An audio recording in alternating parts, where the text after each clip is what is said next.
আমি এখন যেখানে দাঁড়িয়ে রয়েছি তার উপরেই কিন্তু সিকিমের মেন রোড মানে ন্যাশনাল হাইওয়ে NH10।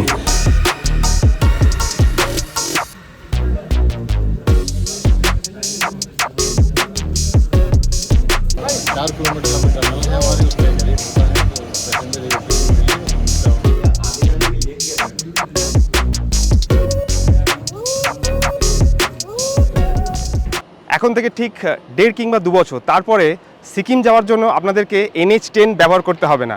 তৈরি হয়ে যাচ্ছে পাহাড় কেটে টানেল। তো আমরা এখন হচ্ছি সেবক রোডে। সেবক থেকে রংপো তৈরি হচ্ছে টানেল। সেই টানেলসের একটা ছোট্ট পার্ট আজকে আপনাদের দেখাবো, টানেল অডিট। এই প্রজেক্টে টোটাল 14টি টানেল রয়েছে, 23টি ব্রিজ রয়েছে আর 5টা রেলওয়ে স্টেশন রয়েছে। সব ডিটেলস বলবো আজকের এই ছোট্ট ভিডিওতে। আপনাদেরকে দেখাবো টানেল ব্রেক থ্রু, মানে দুটো টানেলের মাঝখানে যখন ব্লাস্ট করে সেটাকে সিঙ্গেল টানেলে পরিবর্তন করা, সেটাকে টানেল ব্রেক থ্রু বলে। এমার্জেন্সি পারপাসে এই স্টেশনটা বানানো হয়, অডিট সেকশন।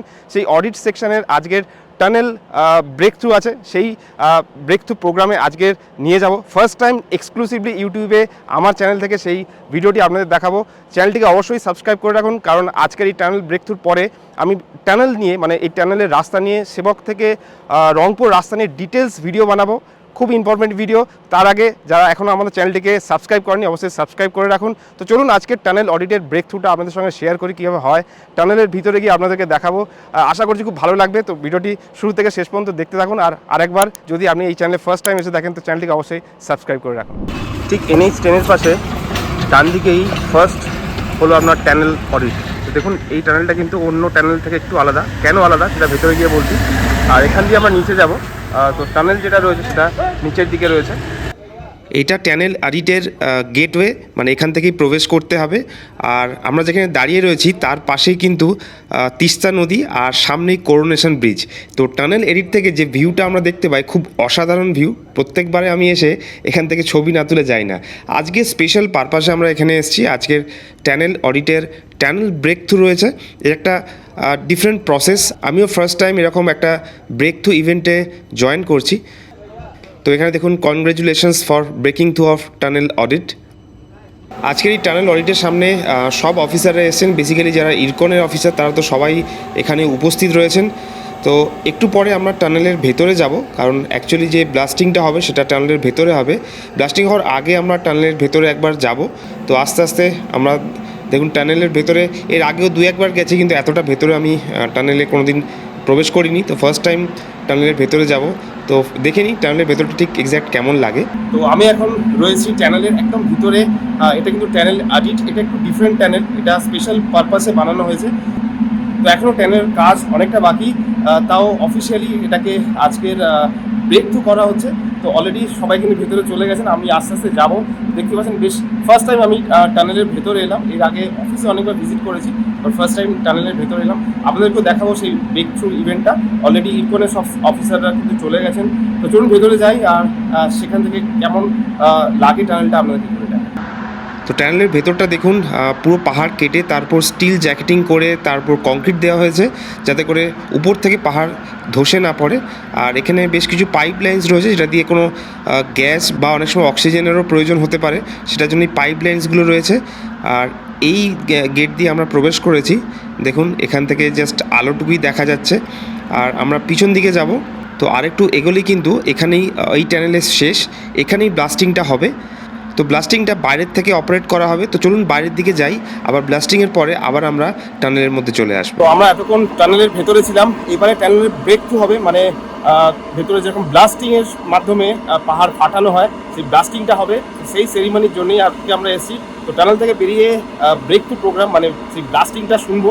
তারপরে আবার ব্লাস্টিংয়ের পরে যে ব্রেক থ্রু, সেইটা আপনাদেরকে দেখাবো। আবার যাব টানেলের ভেতরে, আর সেখানে ব্রেক থ্রু পরে কীরকম লাগে দেখতে সেটা আপনার সঙ্গে শেয়ার করব। ব্লাস্টিং জাস্ট শুরু হবে। এখানে 3টে সাইরেন দেওয়া হয়, তারপরে কিন্তু ব্লাস্টিংটা করা হয়। তো এখানে আমাদের ইরকন থেকে PD স্যার রয়েছেন, মানে প্রজেক্ট ডাইরেক্টর স্যার রয়েছেন, আরও সব অফিসাররা এখানে উপস্থিত আজকের। তো একটু পরেই বাটন প্রেস করা হবে আর তারপর ব্লাস্ট হবে। 3বার ব্লাস্ট, আশা করি আপনারা শুনতে পেলেন। তো এরপরে আমরা টানেলের ভেতরে যাব আর দেখব ব্লাস্টের পরে এই টানেলটা কেমন লাগে। তো এত বড় একটা প্রজেক্টে মিডিয়া তো আসবেই, এখানে পিডি স্যার এই টানেল সম্পর্কে কিছু বলছেন। আর এটা শেষ হয়ে যাওয়ার পরে আবার আমরা টানেলে যাব, আর টানেলে গিয়ে দেখব ব্লাস্টিংয়ের পরে সেই জায়গাটার কী অবস্থা।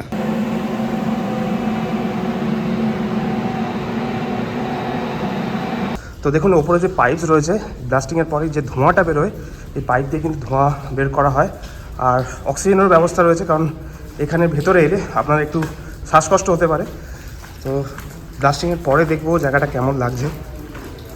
আমি এখন যেখানে দাঁড়িয়ে রয়েছি তার উপরেই কিন্তু সিকিমের মেন রোড, মানে ন্যাশনাল হাইওয়ে NH10, আর তার পাশেই কিন্তু এইভাবে দেখুন পাহাড় কেটে রাস্তা বানানো হচ্ছে। এটা খুবই রিস্কি কাজ, কারণ যে কোনো সময় যদি কোনোভাবে এই কনস্ট্রাকশান পুয়ার থাকে, মানে ঠিকমতো কাজ না হয়, তাহলে NH10 কিন্তু ভেঙে যেতে পারে।